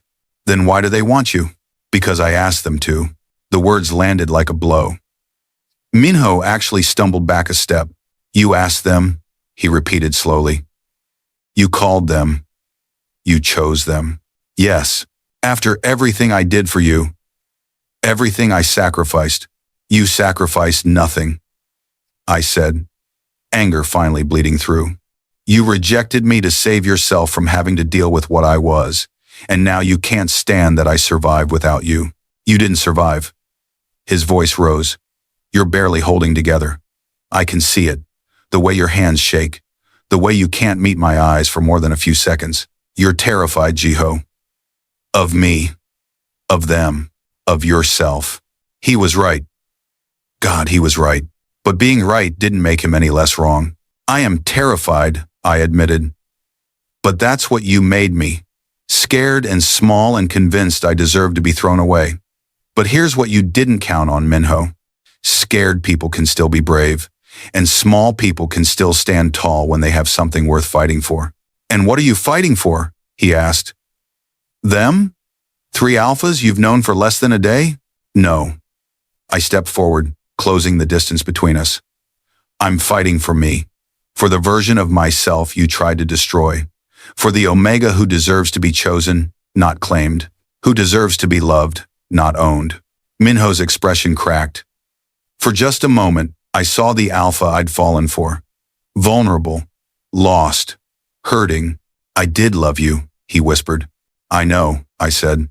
But love isn't supposed to burn everything down. His hand reached out, trembling, stopping inches from my face. Come back to me. He said, "Please, we can fix this. I'll be better. I'll prove I can be what you need." My heart clenched. Part of me, the part that still remembered coffee shops and rain, wanted to believe him. But the rest of me, the part that had survived 3 months alone, knew better. "It's too late, Minho." His hand dropped. Something in his eyes went dead. "Then you've made your choice." The elevator dinged again. Elder Song stepped out, flanked by 4 Omegas I didn't recognize. Behind them, 3 more people in formal council attire. "Perfect timing," Elder Song said dryly. "Kang Minho, you're in violation of Pack Law Section 7, Subsection 3, harassment and intimidation of an unclaimed Omega. The council would like a word." Minho's alphas tensed. Violence crackled in the air like static electricity. "Stand down," one of the council members said firmly. "Unless you'd like to add assaulting council observers to your charges." For a long moment, nobody moved. Then Minho smiled. "Cold. Empty. This isn't over." "Jiho." "Yes," I said quietly. "It is." He held my gaze for one more heartbeat, then turned and walked back into the elevator. His alphas following. The doors closed. My legs gave out. Taejun caught me before I hit the ground, his arms solid and safe. "I've got you. I've got you." "Is it really over?" I whispered. "The battle, yes," Elder Song said, approaching us. "The war? We'll see. But you did well. Very well." I looked up at her, exhausted and shaking. "What happens now?" "Now we document everything. Your testimony, the threats, the fire, the witnesses, and we bury him so deep in legal proceedings, he won't have time to breathe, let alone come after you again. And if that doesn't work," her smile was sharp, "then we try something less legal." Despite everything, I almost laughed. Sungwoo and Haejin helped Taejun get me back inside the apartment.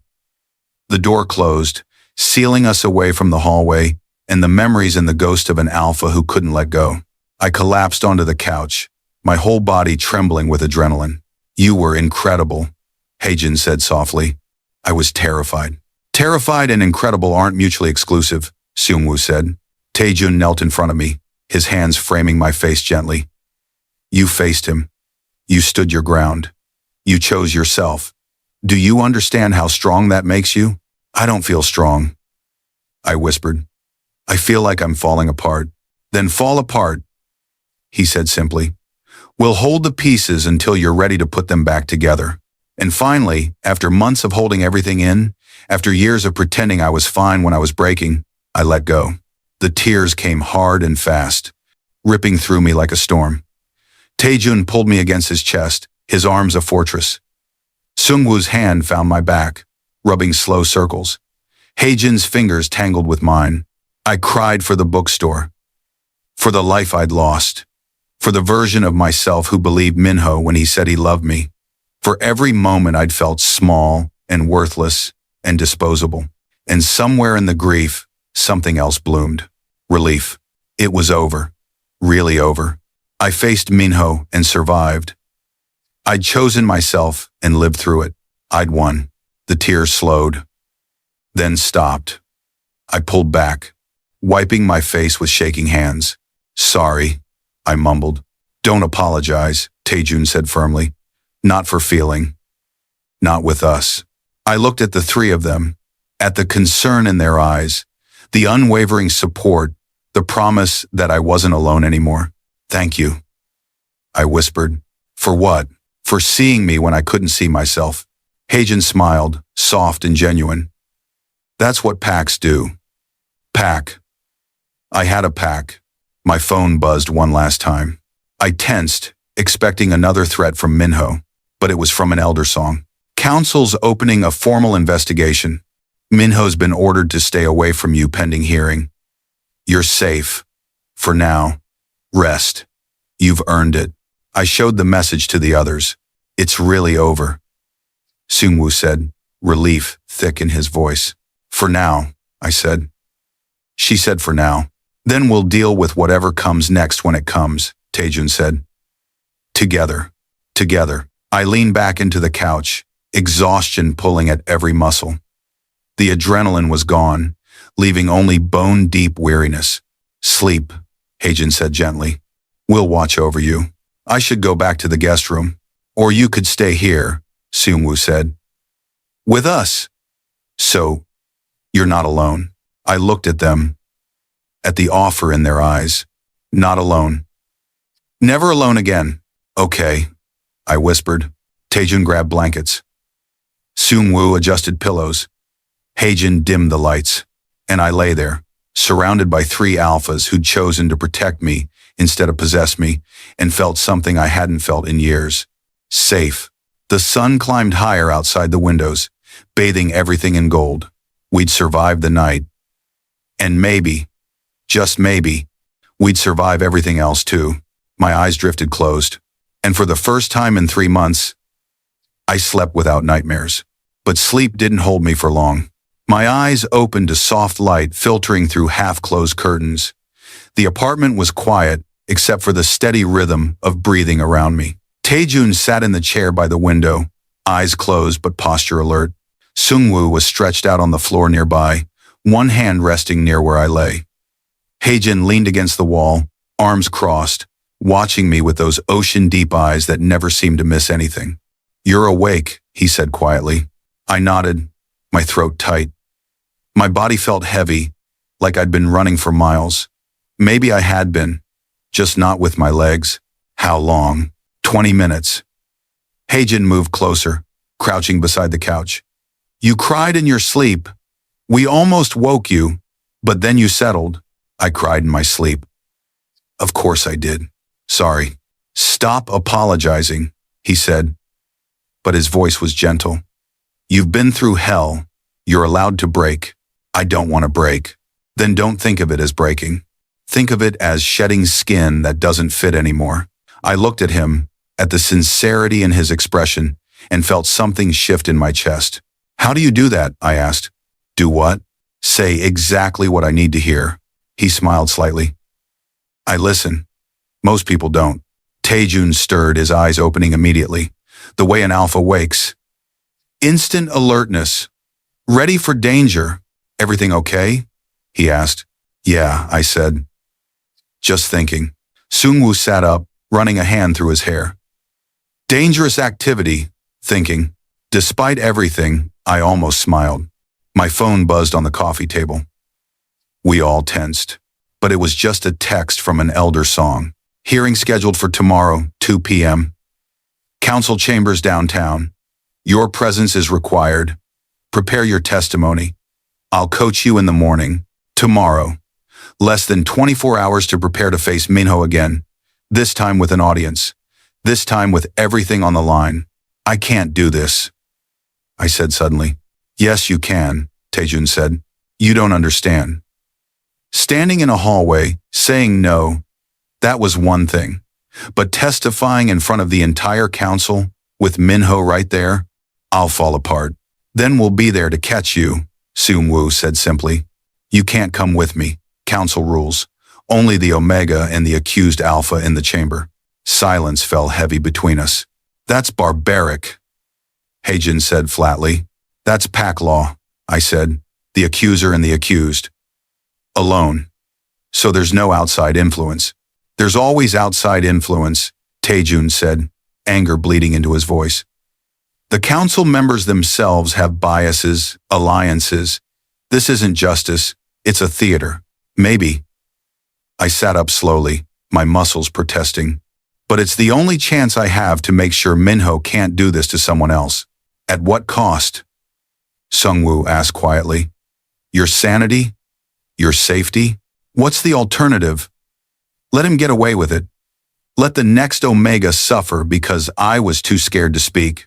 No one would blame you for being scared, Heijin said. I would. I looked at each of them. I'd blame me. For the rest of my life, I'd know I had a chance to stop him and didn't take it. Taejun's jaw clenched. You're asking us to let you walk into a room alone with the Alpha who's been terrorizing you. I'm asking you to trust me. We do trust you, he said. It's the council we don't trust. It's Minho we don't trust. It's a system designed to protect alphas at the expense of omegas that we don't trust. Then help me change it. I stood, my legs steadier now. Help me be the omega who stands up and says no more. Who proves that we're not property, that bonds don't equal ownership. Something shifted in the room. The air felt charged, electric. You're really going to do this, Sungwoo said. Not a question, an acknowledgement. Yes. Heijin moved to stand in front of me, his hands gentle on my shoulders. Then we prepare you. Everything Minho might say, every angle he might use, every way he'll try to break you. We go through it all so nothing surprises you. That sounds awful. It will be. Taejun agreed. But it's better than going in blind. Oh, we're Taejun in town. My phone buzzed again. This time it was a news alert. Fire at Capitol Hill bookstore ruled arson. Investigation ongoing. I clicked the article. Photos of my bookstore, or what was left of it. Charred walls, collapsed roof. The small reading nook where I'd spent countless hours was completely destroyed. They're investigating, I said quietly. Maybe they'll find something. Proof it was Minho. Even if they do, arson is a human crime, Taejun said. Pack law supersedes it. Unless they can prove he personally set the fire, it won't matter in the hearing. So he just gets away with it? No, Heijin said firmly. He doesn't. Because even if we can't prove he set the fire, we can prove he threatened you, harassed you, violated every protection an unclaimed Omega is supposed to have. Is that enough? It has to be. I sank back onto the couch, the phone heavy in my hands. The bookstore stared back at me from the screen, a skeleton of what it used to be, everything I'd built. Gone. I keep thinking about the books, I said quietly. All those stories, all those worlds people could have escaped into. Just ash now. Books can be replaced. Sungwoo said gently, you can't. But they mattered. To me, to the people who came in looking for something to make their lives a little less hard. And Minho took that away because he was angry I chose myself. That's who he is, Taejun said. An alpha who destroys what he can't control. Is that who all alphas are? The question hung in the air. No, Heijin said finally. That's who the broken alphas are. Alphas who were taught that strength means dominance, that love means possession. Omega's purpose is to submit. Were you taught that? I asked. Yes, he admitted. We all were. It's pack culture, traditional values, but we unlearned it. After what happened to Junho, we had to. What if you can't unlearn it completely? What if there's always a part of you that wants to control me? Sungwoo moved to sit beside me, his presence warm and steady. Then we fight that part. Every single day, we choose to be better than what we were raised to be. That's exhausting. Yes, Taejun agreed. But you're worth it. My throat tightened. You barely know me. We know enough, Heijin said. We know you're brave enough to face your abuser in court, strong enough to survive rejection, smart enough to recognize when you need help. That's more than enough. I looked down at the marks on my wrist. 3 symbols, still faintly glowing. Pine, sugar, salt, their claim. But also my choice. What if I testify and the council sides with Minho anyway? I asked. What if all of this is for nothing? Then we leave, Taejun said simply. Pack up. You'd really do that? Leave your whole lives behind? Our lives are already behind us, Sungwoo said. The moment we lost Junho. Everything since then has just been going through the motions. Until you. I'm not him, I said quietly. I can't replace what you lost. We don't want you to, Heijin said. We want you to be exactly who you are. Jiho, not Junho. Not some idealized Omega. Just you. Just me. Broken and scared and angry. Just me.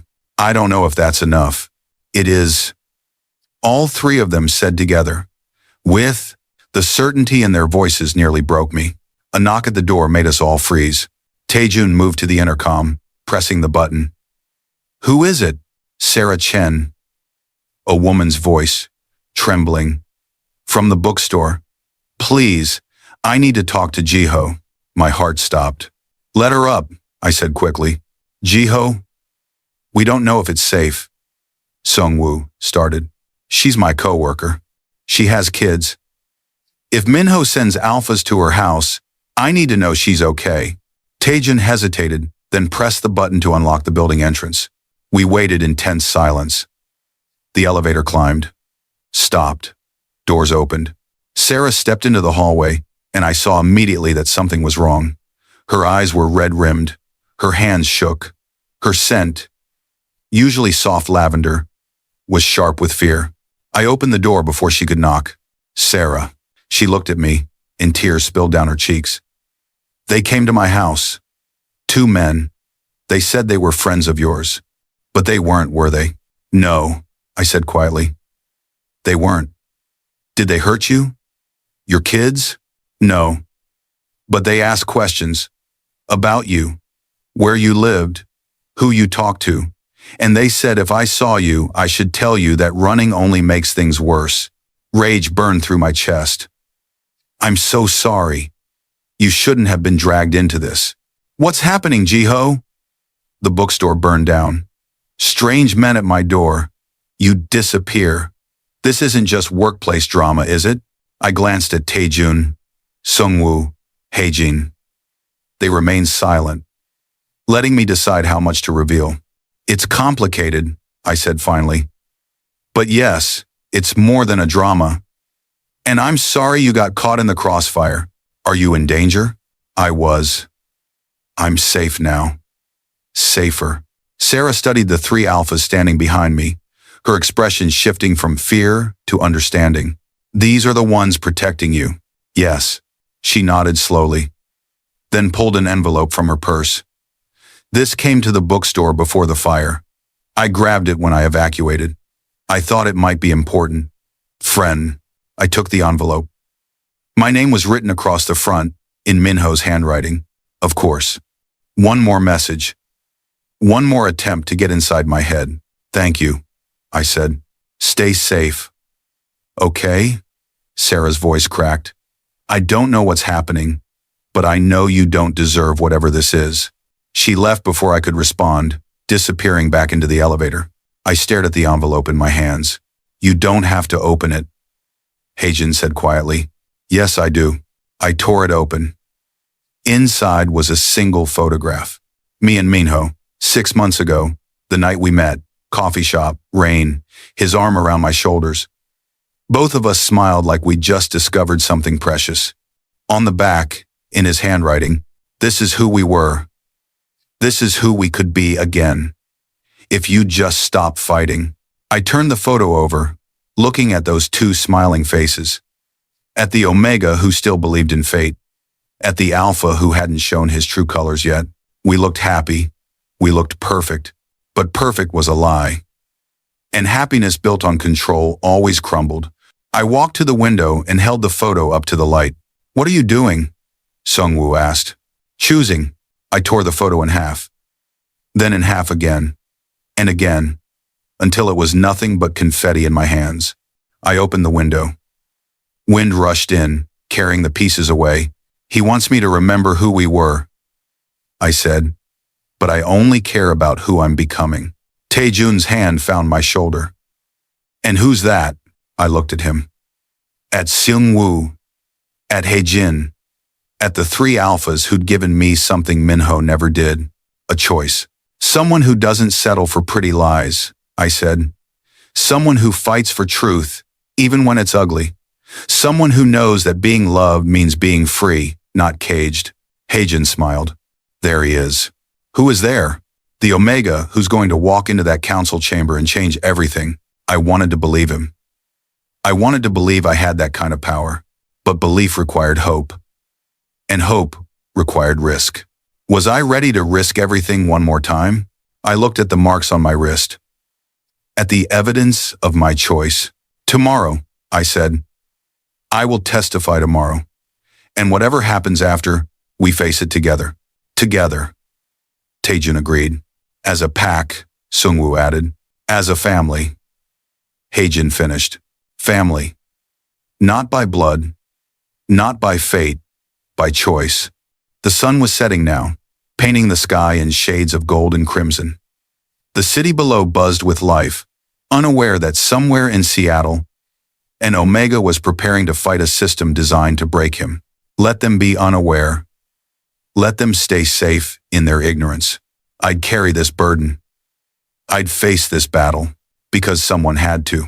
And maybe, just maybe, I was finally strong enough to be that someone. Teach me, I said, turning to face them. Everything I need to know to survive tomorrow.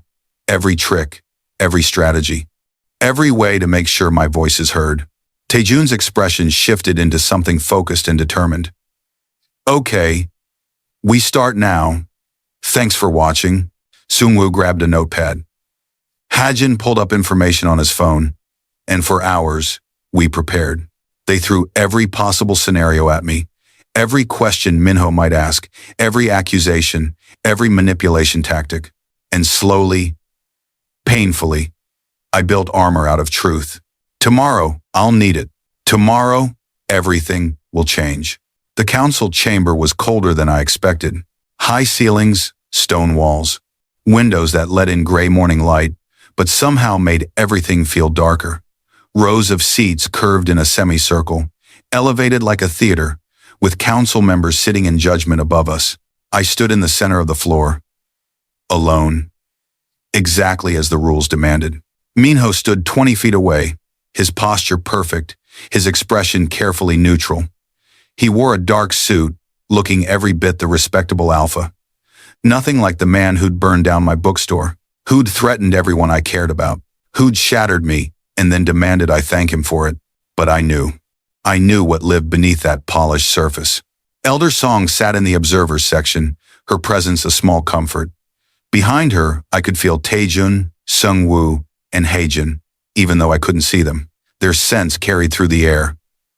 Pine, sugar, salt, reminding me I wasn't truly alone. The head counselor, an older alpha named Park Ji-won, cleared his throat. We convened this hearing to address allegations of harassment, intimidation, and violation of Omega protection laws. Kang Jiho, you may present your testimony. My mouth went dry. All those hours of preparation, all those practiced words, they vanished like smoke. I looked at Minho. He met my gaze, and something flickered in his eyes. A challenge, a dare. He thinks I'll break. He's counting on it. I took a breath. Then another. 6 months ago, I began, my voice quieter than I wanted but steady. I met Kang Minho in a coffee shop. We bonded. Fated mates, or so I thought. For 3 months, I believed the universe had chosen us for each other. Minho's expression didn't change, but his hands clenched at his sides. Then he rejected me, I continued.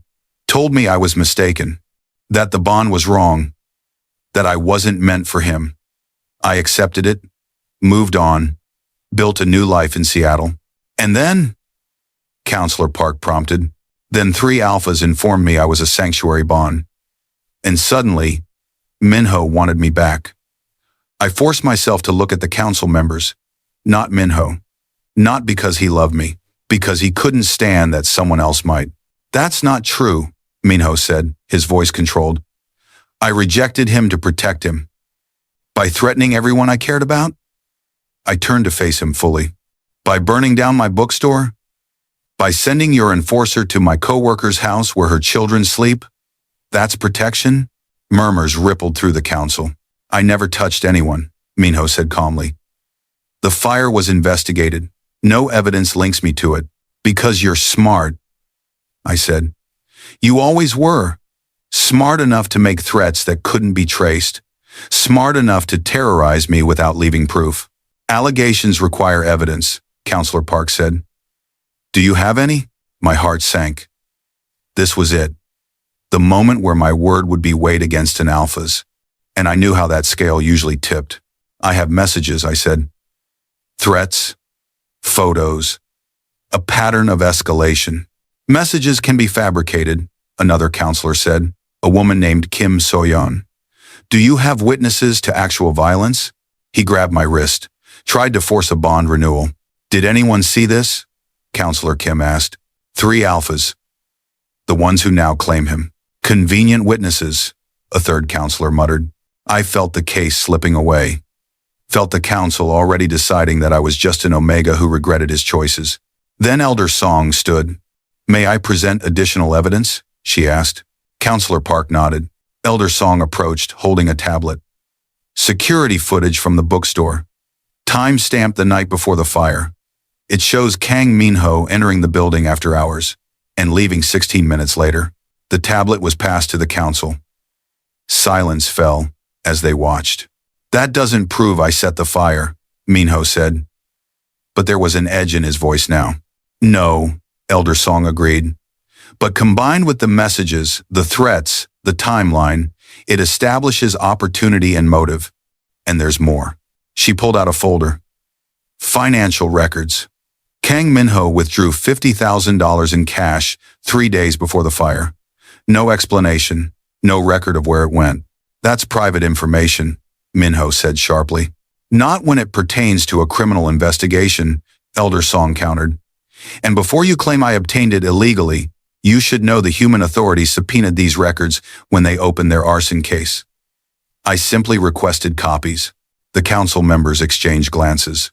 Furthermore, Elder Song continued, I have testimony from 3 other Omegas, all rejected by Kang Minho under similar circumstances, all later harassed when they tried to move on.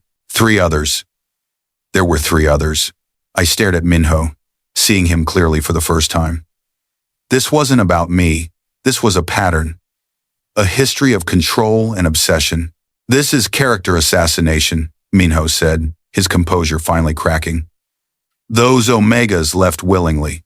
After you made their lives unbearable, Elder Song said coldly. But unlike them, Jiho fought back. And that's what you can't forgive. The room went silent. Counselor Park leaned forward. Kang Minho, do you deny sending threatening messages to Kang Jiho? I was trying to protect him. Minho insisted. That's not an answer. Yes or no? Minho's jaw clenched. I sent messages, yes. But they weren't threats. They were warnings. Warnings about what? Counselor Kim asked. About what those 3 alphas would do to him. Use him. Break him. The same thing that happens to every sanctuary bond. And you thought threatening his loved ones was the appropriate way to warn him? Elder Song asked, her voice sharp. I thought giving him a choice was appropriate, Minho shot back. Come back to me, or watch everyone around him suffer the consequences of his decision. The words hung in the air, damning in their honesty. That's not a choice, I said quietly. That's coercion. Minho turned to me, and for a moment, I saw past the anger to the desperation beneath. I loved you, he said, his voice breaking. I still love you. Why can't you see that? Because love doesn't destroy, I said. Love doesn't burn. Love doesn't threaten. What you feel isn't love, Minho. It's an obsession. And I'm not responsible for fixing you. You're making a mistake, he said. They'll hurt you worse than I ever did. Maybe. I agreed. But it'll be my mistake to make. My choice. Mine. Counselor Park raised his hand for silence. We've heard enough. The council will deliberate. He looked at me, then at Minho. Both parties will wait outside until we reach a decision. I walked toward the doors, my legs shaking. Minho moved in the opposite direction. We didn't look at each other. The moment I stepped into the hallway, 3 pairs of arms surrounded me. You were incredible, Taejun said. I thought I was going to pass out, I admitted. But you didn't, Sungwoo said. You stood there and told your truth. Will it be enough? I asked. It has to be, Haejin said. Elder Song emerged, her expression unreadable. They'll deliberate for an hour, maybe 2. These things take time. What do you think they'll decide? I asked. I think you gave them no choice but to see the truth, she said. But councils are unpredictable. Some members have traditional views. They may side with Minho, simply because he's an alpha and you're an omega. My stomach twisted. Then what was the point of all this? The point, Elder Song said firmly, is that you spoke. You made them listen. Win or lose, you changed something today. We waited. Minutes crawled by like hours. I paced. Saturday stood. Paced again. Taejun's hand found mine, anchoring me. Sungwoo offered water I couldn't drink. Haejin watched me with those knowing eyes, saying nothing because nothing needed to be said. Finally, the doors opened. The council has reached a decision, an attendant announced. We filed back inside. I took my place in the center of the floor. Minho stood across from me, his expression carefully blank. Counselor Park stood. After reviewing the evidence and testimony, this council finds Kang Minho in violation of PAC law regarding Omega protection and harassment. Effective immediately, he is stripped of all PAC privileges and placed under a restraining order. He is not to contact, approach, or communicate with Kang Jiho in any form. Violation of this order will result in permanent exile from this territory. Relief crashed through me so hard I nearly fell. Furthermore, Counselor Park continued, the council recognizes the sanctuary bond between Kang Jiho and the PAC of Park Taejun, Choi Sungwoo, and Yoon Haejin. This bond is hereby registered and protected under PAC law. Protected. We were protected. Minho's face went white. You can't do this. We just did, Counselor Kim said. Be grateful we're not recommending criminal charges for arson. The human authorities are still investigating, and we will cooperate fully with their inquiry. This is a mistake, Minho said, his voice rising. You're sentencing him to a life of pain. No, I said quietly. You did that when you rejected me. This is me choosing to heal. Security moved to escort Minho out. He looked at me one last time, and I saw everything there. The love, the obsession, the inability to let go. But that wasn't my problem anymore. The doors closed behind him, and I released a breath I didn't know I'd been holding. It's over, Elder Song said, approaching me. Truly over. I looked at Taejun, Sungwoo, and Haejin. At the three alphas who'd fought for me when I couldn't fight for myself. Thank you, I whispered to Elder Song. Thank yourself, she said. You're the one who survived. The council dismissed us, and we walked out of that cold stone building into afternoon sunlight. The city looked different somehow. Brighter. Like a weight had lifted from the entire world. What happens now? I asked. Now, Taejun said. We go home. Home. We drove back to the apartment in comfortable silence. The marks on my wrist pulsed gently, in sync with my heartbeat and theirs. Inside, Sungwoo made tea. Haejin pulled out leftovers someone had ordered. Taejun stood by the windows, looking out at the city, and I realized something. I want to complete the bond, I said. All three of them turned to stare at me. The sanctuary bond, I clarified. The full bond. Not just scent marking. I want all of it. Jiho, Taejun said carefully. You've been through an ordeal. You don't have to rush this. I'm not rushing, I said. I'm choosing. For the first time in my life, I'm choosing what I want. Not what I'm supposed to want. Not what someone else tells me to want. What I actually want. And you want us? Sungwoo asked softly. I want you, I confirmed. All three of you. Is that okay? They looked at each other. That silent communication flowing between them.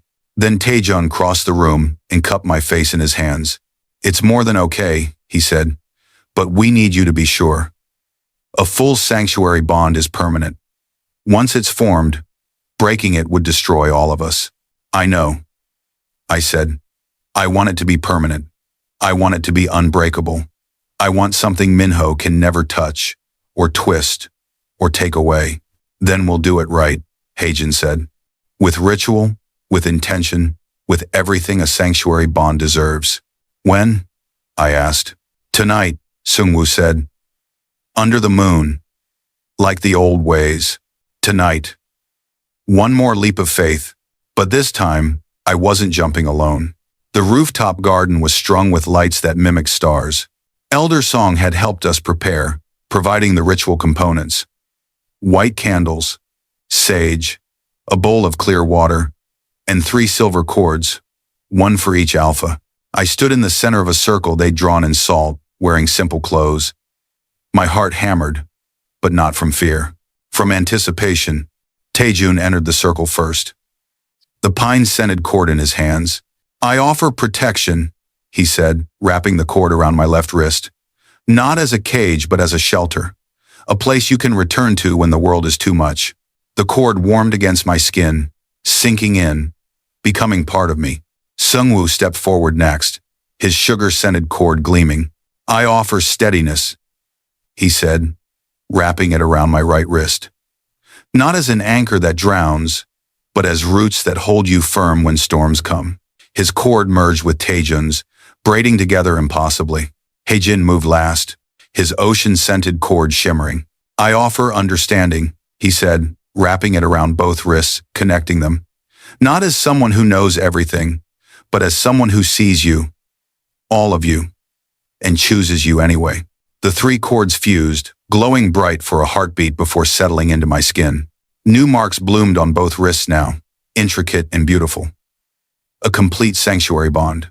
"And I offer myself," I said, my voice steady, "not as a prize or a possession, but as a partner, an equal, someone who will fight with you and for you and sometimes against you when you need it, because that's what family does." The marks flared one more time, then settled, and I felt it.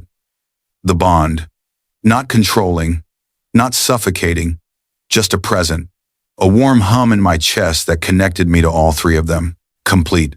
"How do you feel?" Taejun asked. "Whole," I said. "For the first time in my life, I feel whole." Sungwoo smiled. "That's what sanctuary means. Wholeness, safety, belonging." "Thank you," I whispered, "for choosing me." "Thank you," Haejin said, "for choosing yourself. That's what made all of this possible." We stood there on that rooftop, 4 people who'd all been broken in different ways, now bound together by choice. The moon rose higher, full and bright, and somewhere in the city, life continued. But up here, at this moment, everything was exactly as it should be. The new bookstore opened on a Saturday. Sanctuary Stories, the sign read, painted in gold leaf by an artist Haejin knew. It was bigger than the old place. More windows, a dedicated reading nook with comfortable chairs, a small coffee bar that Sungwoo managed, and upstairs, a community space for Omegas who needed a safe place to gather. Elder Song cut the ribbon, her smile proud. "You did good, kid," she said.